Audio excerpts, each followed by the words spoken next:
Hello, guys. I have Siddharth and Deep with me.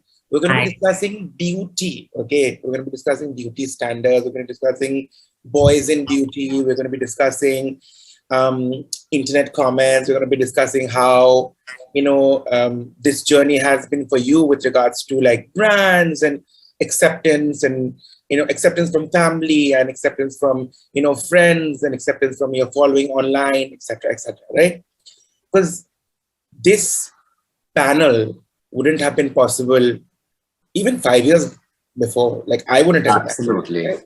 Yeah. I wouldn't have imagined it at all.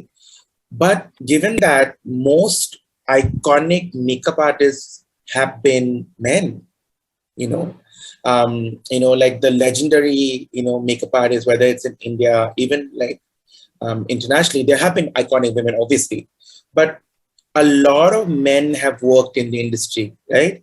Okay. And sort of have defined the generation of beauty. And maybe they weren't online, right? We don't know them from online, but we know them from the Yeah. pages of the magazines. We know them from newspaper. We know them from, like they were like legend, like, stories you get to hear, right? Yeah. What you guys are doing is basically playing it out online. You're playing it out all for the audience to watch, to criticize, to comment, to love, hate in equal measure, right? Yeah. So I just want to start. We'll start with Deep and then go to Sid. Deep, when you started doing this, right? How was it for you? What made you start? What were you doing before you started? Before you became a full-fledged beauty creator. And in very short, like if you can tell us a little bit about the journey.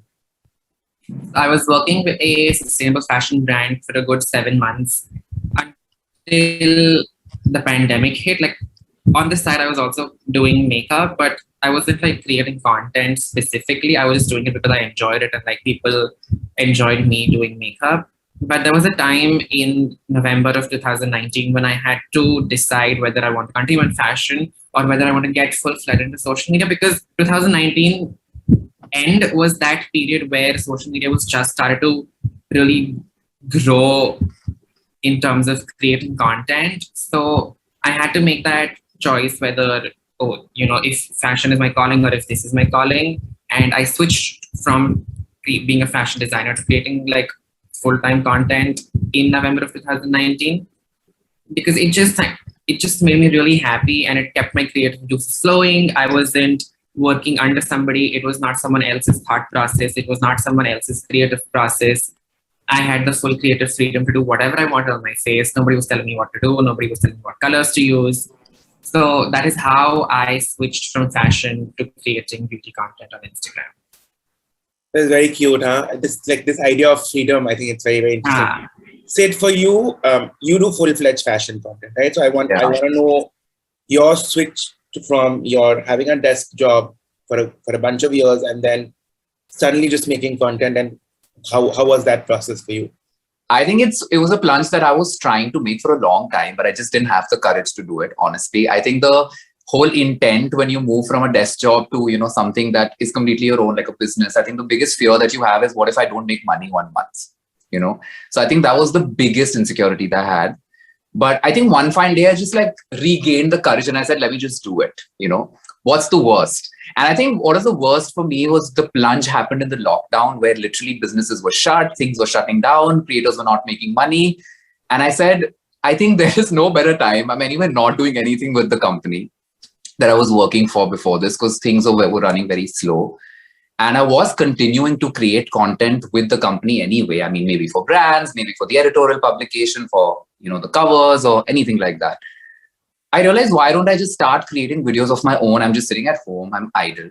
Let me just start creating some stuff. And I think that's how it just felt organic to me, where I felt like I anyway have nothing else to do. Let me just put my phone in front and start creating videos. And now when I look back at the lockdown content, I'm like, okay, that was cringe. There was no production value. There was nothing to it. But I'm just glad I took the plunge and got over that fear of not making money a certain month and feeling insecure financially.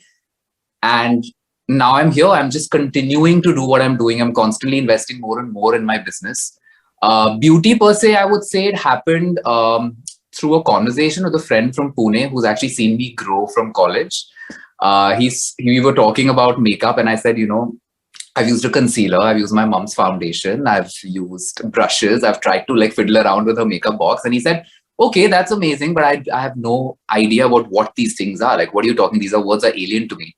And I think that's when I realized that I should just drop a video and see how it performs. You know, are people able to resonate with it? Do they feel like, so I didn't want to really drive a conversation with the video that I wanted to drop. I wanted to sort of just put my makeup routine out there in very plain, simple terms for people like the friend I'm talking to understand what beauty was. So yeah, and the rest is I'm continuing to do what I'm doing. That's all. That's very interesting. And I have actually known Sid for years now. Too long. And it's interesting to see, you know, this idea of beauty evolve with, you know, you guys and so many other creators, right? And people say, oh, this is new. But I want to remind everyone that actors, male, like that I was just going to say that, have been wearing full face makeup, foundation, concealer, contour, everything for what? Like centuries now, right? Yeah. They have been doing makeup. They have been putting like, even though they have been drawing their abs, they have been drawing like features that they don't have on their face. So it's not makeup for men. It's not a new thing. It's not like you guys woke up and just invented it and be like, oh, today we'll just invent makeup for beauty for boys. It's not. It's been there forever, right? It's actually quite mainstream. Right? It's just not mainstream in a way that people will do it, right? But like I keep going 5 years ago, like the idea of sunscreen for boys is also not very like hip, right? I mean, it was unheard of. Like people just wouldn't do it. People just wouldn't take that, you know, effort, right? And then suddenly everything changed, right? People started putting more effort. Whether it was, you know, them seeing, because our advertising hasn't changed per se, right? The advertising of beauty for men hasn't changed.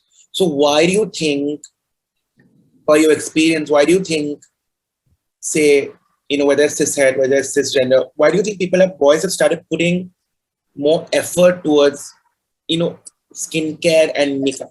I mean, makeup is too far to say, but like, say, even skincare, like, say, even just putting on foundation, even just putting on sunscreen, even just putting on moisturizer.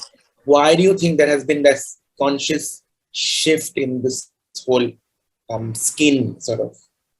You know, I know this will sound really shallow, but lately everything in the last at least 2 years that I have been on the internet, everything has become of face value now. Yeah.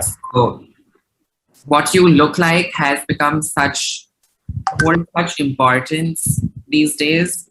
I think that is why people are more invested in themselves, especially men, because now when even on dating apps, I have seen on like my friends, most of my girlfriends who, you know, are on dating apps, they keep having conversations with guys that, oh, you know, they use this sunscreen, they use so and so, you know, so the conversation is happening because everything now is all about face value, however shallow it sounds. So I think that is why it's happening. And also people are getting more self-aware of sun damage, pollution damage, and how aging can fasten. Because if you don't take care of your skin, you will have wrinkles, your pores will enlarge, etc., etc. You know, so there are a lot of issues that, because internet is so easily accessible now, and because people are creating helpful, useful content, more men are aware about what could happen earlier if not taken care of. Correct. Sid, for you, I think personally what I've experienced, so especially with the cishet community, that's something that I can speak for, honestly, is I think men overall used the aspect of vanity or as an aspect of looking good as a sense of humor. I think for the longest time, it's a thing of the community that they find it a joke. You know, when someone's trying to look better, they're like, oh, really? Like, you want to look better? Like, you're a man. You know, that whole humor angle that goes into it. But what also exists parallelly is that men are, like everyone else in the world, no matter where you come from, what you identify as, are very, very, very concerned about how they look. They've always been very concerned about how they look. However, the only way they work is when they're a little bit of a part of the herd. They have the herd mentality. They like for people to speak about it first and then they follow. It's just how the male community works, is what I have experienced in my past few years. So I think that's really changed the game for beauty for men primarily, I would say, because they've seen more and more people who are like them talk more about it. So they felt like, okay, this is something that's being normalized. So, okay, great, let's try it. They also know that it's nothing new, but it's just a normalization from people who they are, well versed with, people they look up to, people that are part of their community. It could be like anyone in their friend circle, anyone, literally, not even just on the internet. I think men literally wait, can we just say it? Men literally wait for things to be normalized. And that's when they'll begin. It's a problem. I don't think it's something to be proud of. It's a problem. Why can't you just wake up and do your thing? Why do you wait for people to do things for you to do it? So But I think it's just... I think something very interesting that you said, apart from the humor quotient of, just like, the straights, the heteros, right? It was also kind of like closeted grooming. Yeah. It's very interesting. Behind closed doors. It was like, if I am a cishet male and I am endorsing grooming, skincare, products, sunscreen openly, it was considered effeminate. It was considered like it makes you, I'm going to just say it like kind of gay, right? And I have seen that. I have a lot of friends who are who identify as hetero, right? And I've seen that with them, and I've seen that their evolution of being and seeming and thinking skincare and taking care of themselves and beauty and grooming is kind of sort of gay or kind of in that territory to completely embracing it, right? This shift has happened in the last couple of years, right? And it's a very interesting shift where they are now doing multiple steps in their routine. But it's a very important transition that I've seen.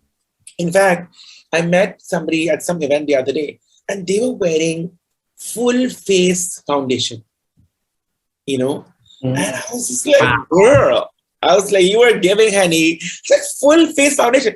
And I was like, you can tell, if you can tell somebody's skin is just moisturized, and you can tell somebody's skin has full face foundation.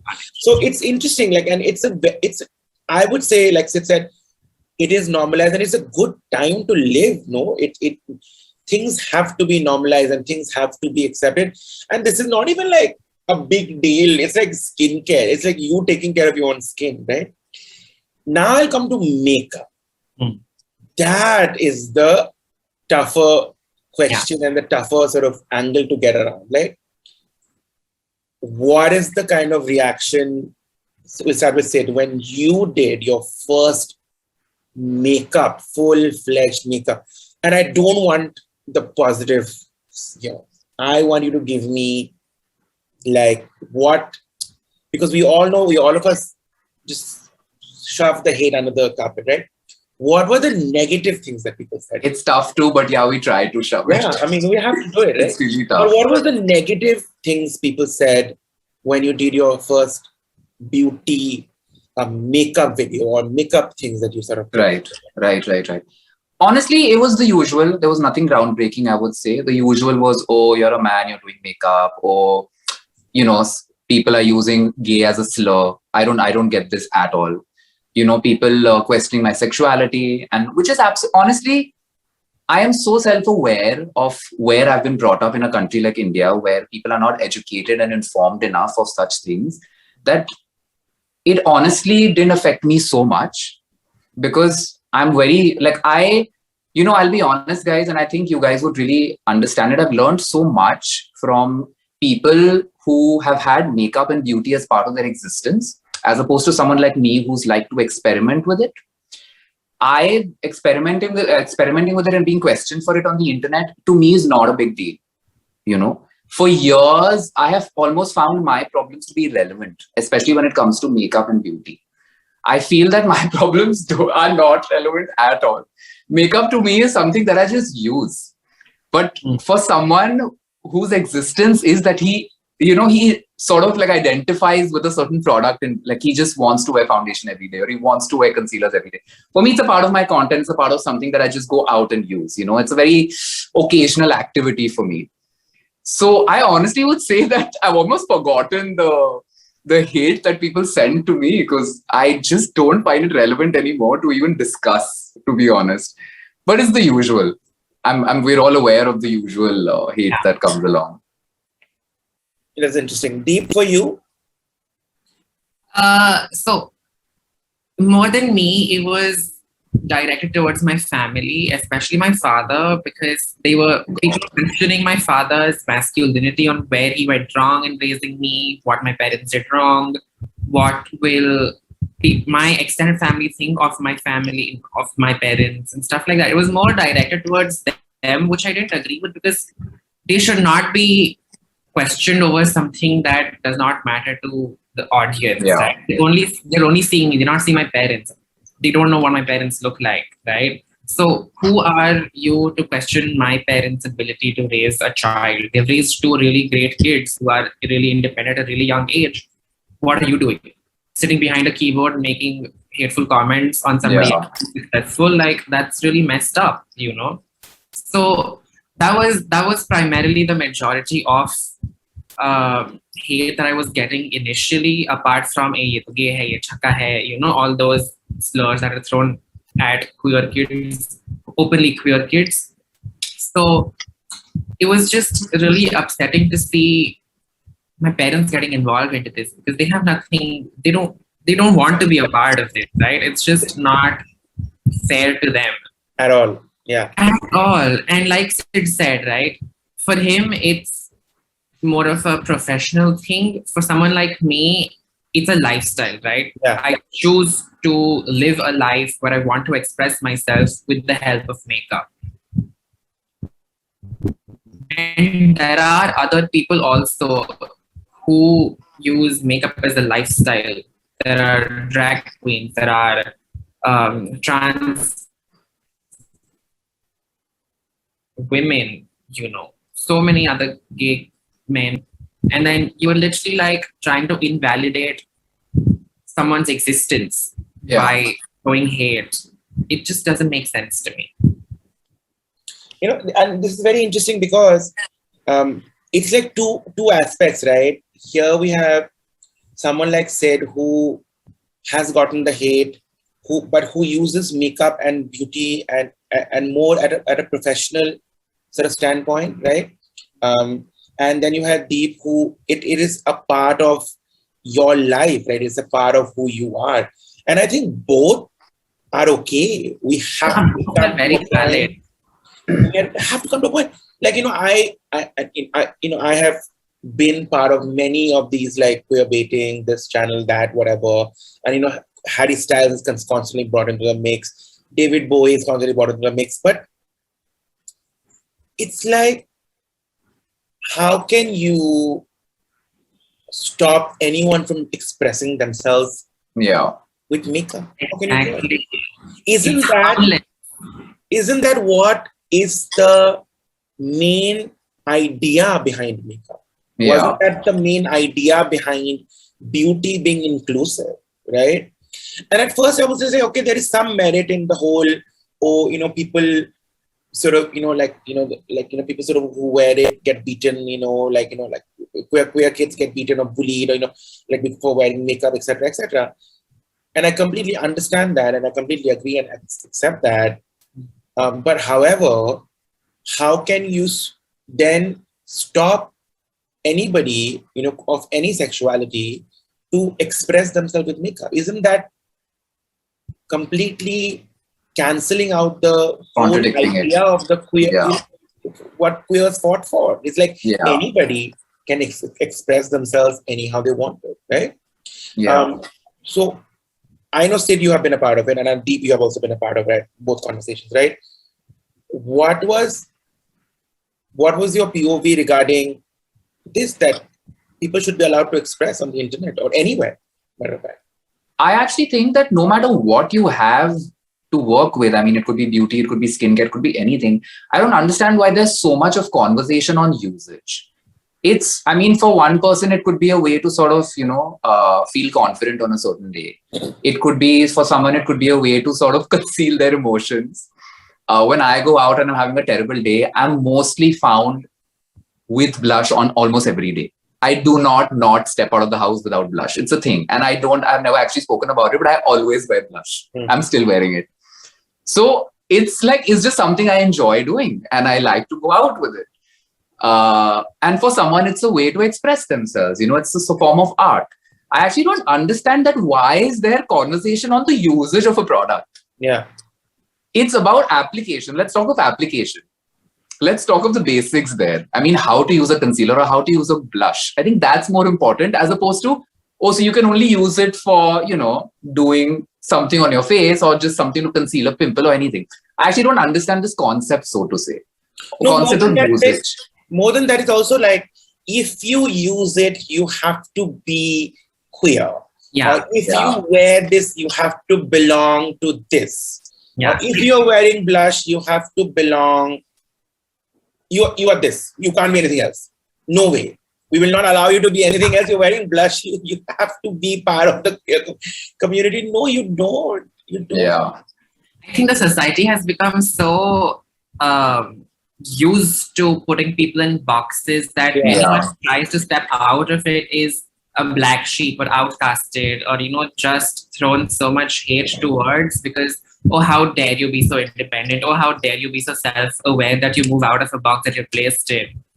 And there was this one really, it's a sentence that consists of 4 words. It says, stop labeling and start living. And I live by it ever since I heard it in 2012.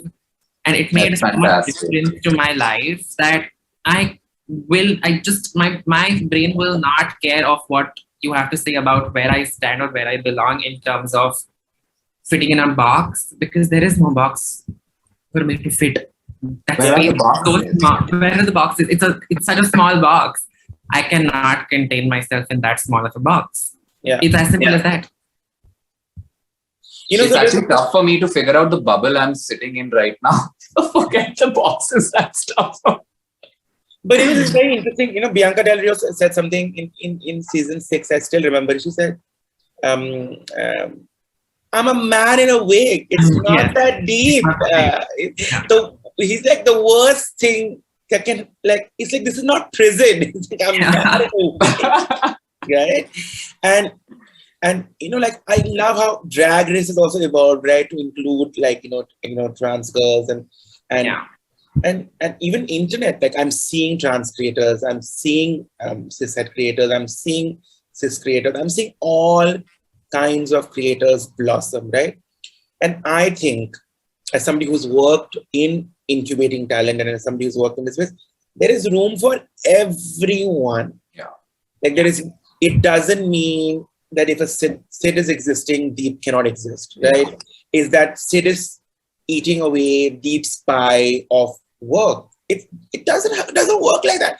For people who don't know the industry, it doesn't work like that. Social media, you have to share space. There's no other way. That's the only way to exist. That's the only way to exist. Yeah. You have to share space. You have to collaborate. You have to,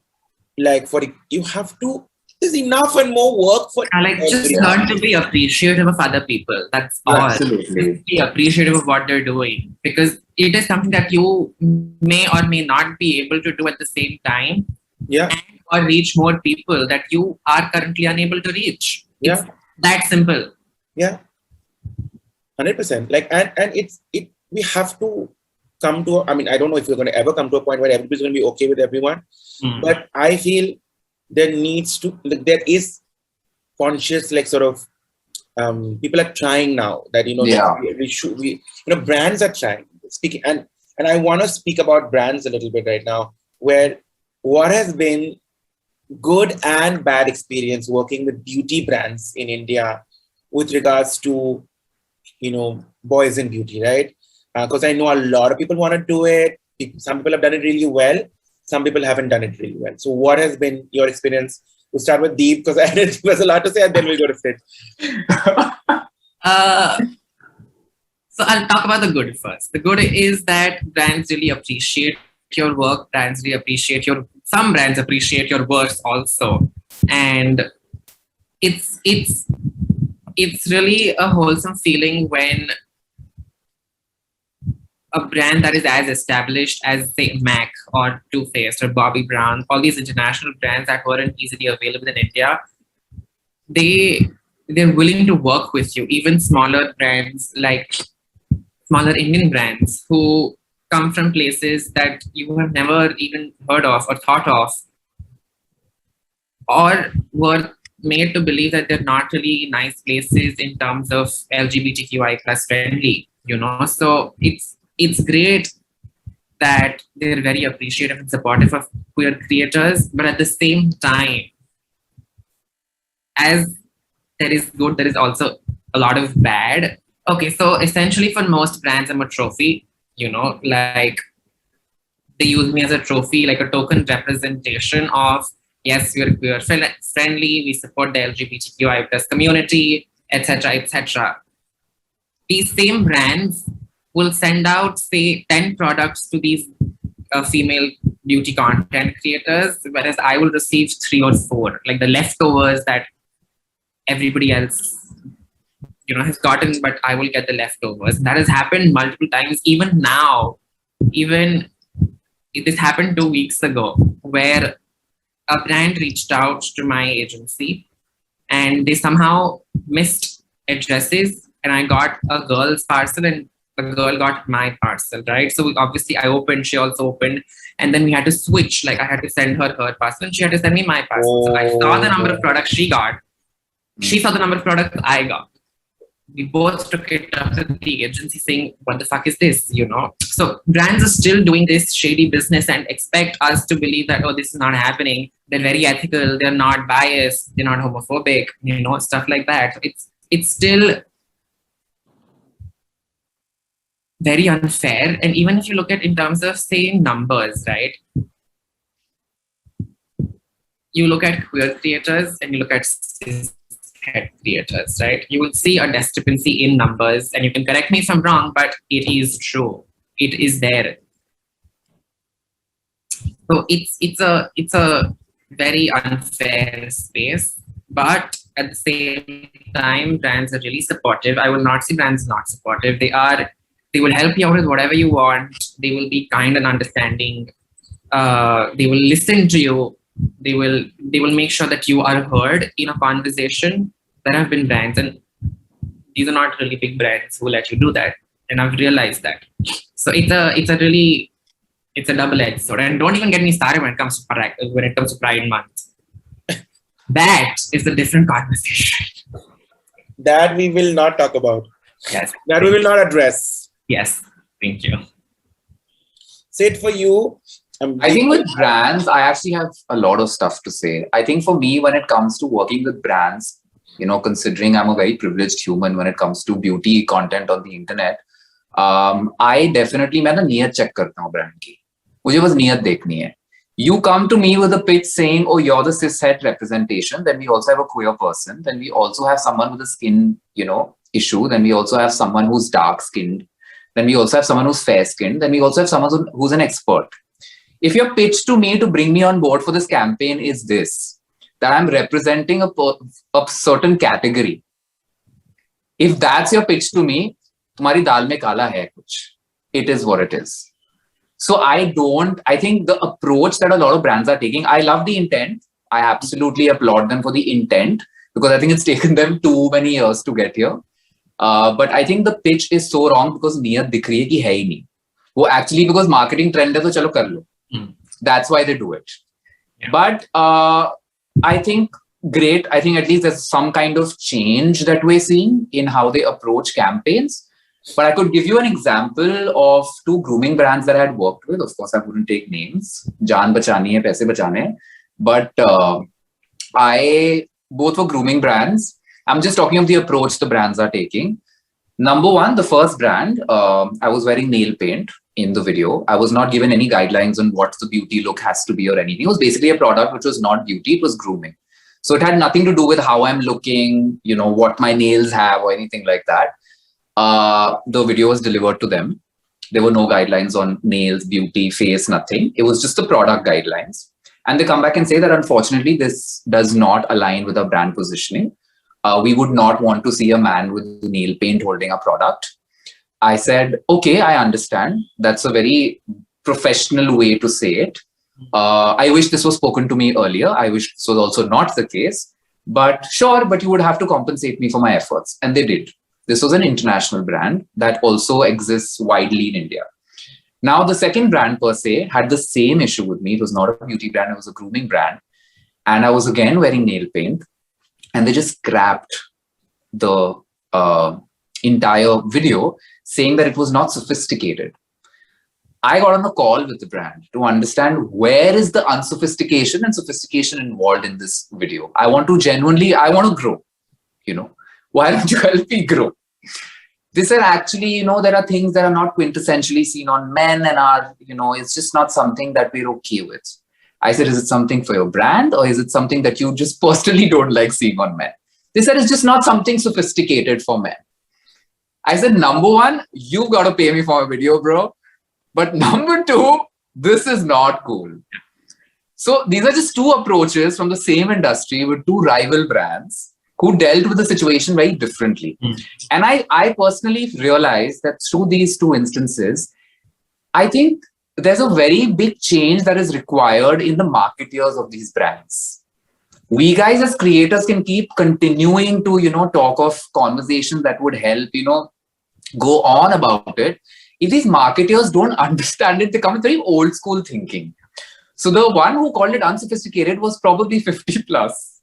And the one who had a very business approach to it was probably in her 20s or 30s, I remember. I think marketing as a whole, I think we both would agree. All three of us would agree because we've been in the business for a while. I think influencer marketing also, so to say, with brands, it needs to grow up a little bit. Yeah. They need to think of newer perspectives to bring out. And niyat dikhni chahiye. Niyat dikhao.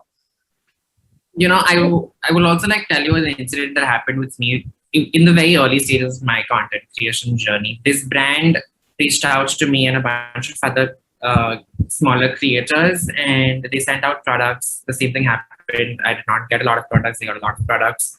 But here's the thing, right? When we posted videos, the brand did not reshare any of the other girls' videos, but they reposted my video on their page and ran ads on it. Right? To get that tokenism of, we're supporting the queer community, blah, blah, blah. And the next month, when they reached out again, they did not want to work with me at all for some reason. At all. They weren't willing to pay. They weren't willing to send me products. They're like, oh, you have products, use them, send us the video. And I'm like, how is, what? Question mark, what? So it's just really, it's once they get their tokenism, they don't require you anymore. Yeah. And I've faced that a lot. It's unfair. No, but it's interesting, to see how brands, like Sid said, right? I don't think Sid, it is it could be an age thing. It could be a generational thing. But I also think that it is a lot, like you said, it is a lot to do with what they're learning in these B schools, and then how they're applying, coming out in the world, whether they are part of the community, whether they have had queer friends growing up, whether they acknowledge the contribution of the community. It's, sometimes they will just do it, like Deep said, to, tick a box. And most times, when you're ticking a box, it's going to fall on the face, right? It's not going to happen. You will not be able to execute it. Your intentions were not to make a wholesome campaign. Your intentions were to tick a box. Your intention were to just do it for the, And it shows. It takes to steal goodness from queer creators, right? And to steal goodness from any creator that is actually, right? Instead of just making it sure that it's a collaboration and it's something that you are giving the creator the freedom to create, right? So it's interesting that brands are still evolving. You know, and like Sid said, it can, you know, creators can break their leg, give like blood, you know, slit, like do whatever. Nothing so. Till marketers and brands actually evolve and till they actually come to a space where they understand and acknowledge, there'll be no change. Because we are a system that's heavily dependent on brands. You know, it's such a beautiful thing what Deep said, you know, putting people in boxes and creating brackets. It's such a human induced concept that we've introduced.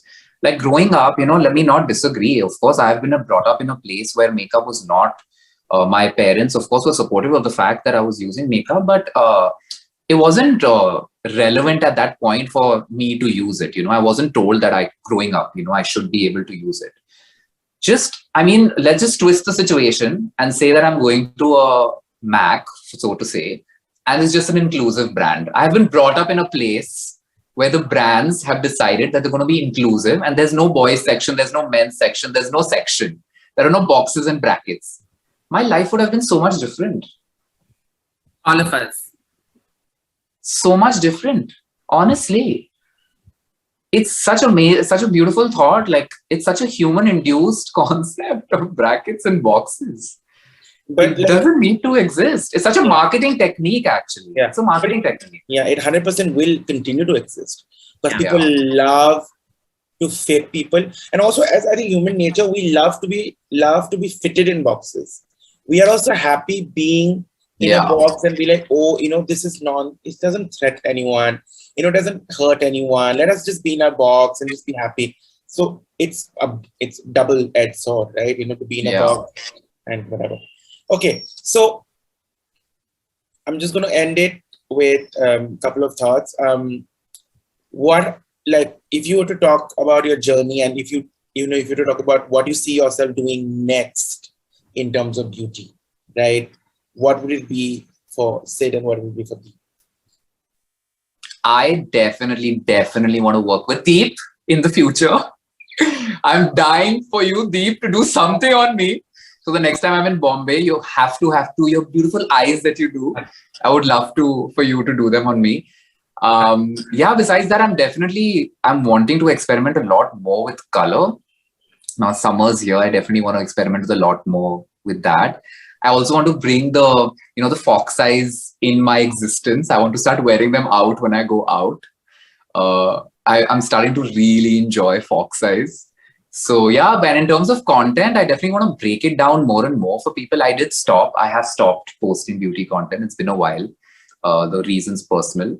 But I definitely want to continue doing something that makes it easier for people to understand how to use it. Because I think I want to tackle the service angle to it in terms of beauty content. I want to sort of break things down for people. It really helps me. It helped me when I was growing as a creator doing beauty content. And I just hope to contribute it through and through for others. Yeah, like simplify the easiest of techniques. Techniques that look tricky but aren't as tricky when applied. And I don't want to use like these content tricks of like, certain videos. I feel like with beauty, you cannot do transitions all the time. You have to break it down. So I don't want to succumb to internet trends and transitions and audios that make me do a fantastic looking reel. That's going to help no one. Correct. It's just cool.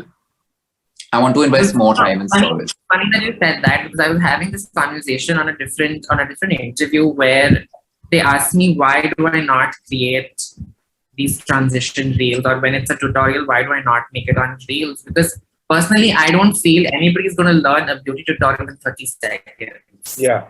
Right. One, you can't pause it where you want. You can't go back where you want to go back. It's just going to play on and on and on and on and on until, you get that in your head. So I really don't understand why a lot of these brands want to, get a beauty tutorial on a 30-second reel, which honestly, I wouldn't personally want to watch because I will learn nothing out of it except being visually amazed at how quickly they're doing a makeup, which honestly doesn't take 30 seconds. Yeah. The basic, it takes me 45 minutes to get the simplest of looks done. I think it's all about balance, I feel, no? It's all about balance. I feel there's an audience for every kind of format, even on an Instagram platform or a YouTube format. I mean, some brands would want you to do something that's more transitional. They just want drama. They want drama. they want impact. And some of them want the person to go buy it at the store and actually use it on themselves. I think it's purely, I don't know, I could be completely wrong, but I personally feel that there's an audience for every kind of format. Yeah, that's true. But you know what Deep is trying to say is that, like how the beauty gurus do it on YouTube, right? On YouTube, The IGTVs. Or even on IGTV, or even on IG, I feel like now you can do that whole pause. You can go with your video player, right? Yeah. I feel like stuff that you can do on a format that allows you to pause and replay, I think has its charm. Obviously, Reels has a different kind of charm, like you said. I think beauty in general. Yeah. Beauty content, you need to pause because I think it's so much of like procedure and like precision. Yeah. You want to see what the person did, or you want to go back and see what they had done. I feel like it's an interesting POV. But like I remember when I think it's almost like 2.5 years back, I was posting. That's when I was actually trying to understand more about makeup and stuff. And it's such a beautiful learning experience for me because I started the series called Makeup Basics, which I literally took one product like a concealer or a beauty blender or anything. And I would just talk of things I didn't know, and so many of us didn't know, literally. Yeah. It's such a case study to have for things on the internet that it's important to actually allow for people to actually understand what you're doing. That has a larger audience. 100%. Deep, I just want to ask you, what do you see yourself doing more of? That is what you said you don't want to do, but more of. I think I want to now get into more fashion content. I know it's like a really different category, but I post these stories of my outfits when I'm going out to meet friends, and people really enjoy that, right? I've seen a lot of shares, a lot of replies saying, "Oh, you know what you should do? You should post this. You should put yourself out there. Also try to do fashion stuff like that." But the thing is, I get really shy while taking my pictures as a whole. I'm okay with this much, this is good. Anything below that, how does my body work? I don't know. So I think that is one thing that I will try to, do moving forward. But other than that, I really want to get into sexual wellness in terms of gay sexual wellness, like gay men who, there is not a lot of content in terms of, or awareness in terms of HIV or STDs, or, even how to be good at bottoming, how to be good at topping, stuff like that. There's not a lot of content in India specifically. So that is one thing that I want to get into, but I just need to, it's really tricky. It's a thin line, where it gets vulgar and where it doesn't get vulgar. Yeah. So I'm still trying to figure out that. I have a few videos ready, but I just need to understand what is decent and what is not decent. But I feel like you have to commit to it. Like if you want to do it, you have to just commit to it and do it. I'm sorry to cut you off, but I know that Lisa does a wonderful job of what she's doing, right? And it's so well articulated. And that is one thing that I want to, if I do that kind of content, I want to be that articulate. She's definitely become the benchmark in that space, huh? She's definitely. For you guys, I know a lot of kids watch your content. What is that one advice that you would like to give? Oh my. A kid, sitting in say who's in, 19, 18, 17, 16-year-old kids are now doing content impeccably, right? But what is that one advice you would like to give someone who's trying to get into, being a beauty creator or a fashion creator? I think I would definitely say begin. That's the toughest. It's the toughest for all creators. They just they start questioning themselves. They feel like, is it lame? Do people even care? Is it relevant? Do you think this is fun? Do you think am I important enough on the internet that people would care for my content? I think that kickstart, I think that's important. I think that's what I would tell anyone ever. And I'll continue to all the following years if I exist on the internet. That just never shy away from kickstarting. Once you begin, you yourself never stop unless you're burnt out, and then if you are, take a pause and then start again. That's all. I think I would just tell people to be kind to themselves, because there are times when you're so hard on yourself. If a piece of content doesn't do great, you question yourself that, where did you go wrong? What is it that, instead of understanding what's going wrong, you try to criticize yourself and pull yourself more down than you already feel. And I think that's where a lot of creators go wrong in the sense of bringing themselves down when something doesn't work right. And I face this myself. I am going through that right now. But yeah, I think I would tell people to just be kind to themselves on the internet and kind to others on the internet. I feel like three great takeaways here to start. I mean, you have to start the process to kickstart your journey, to be kind to yourself and to be kind to people on the internet. Others. I think that's a great note to end this on. Thank you so much, guys. Thank you for having us. And yeah, I shall see you guys soon. And thank you for joining me. Thank you for having us. Bye.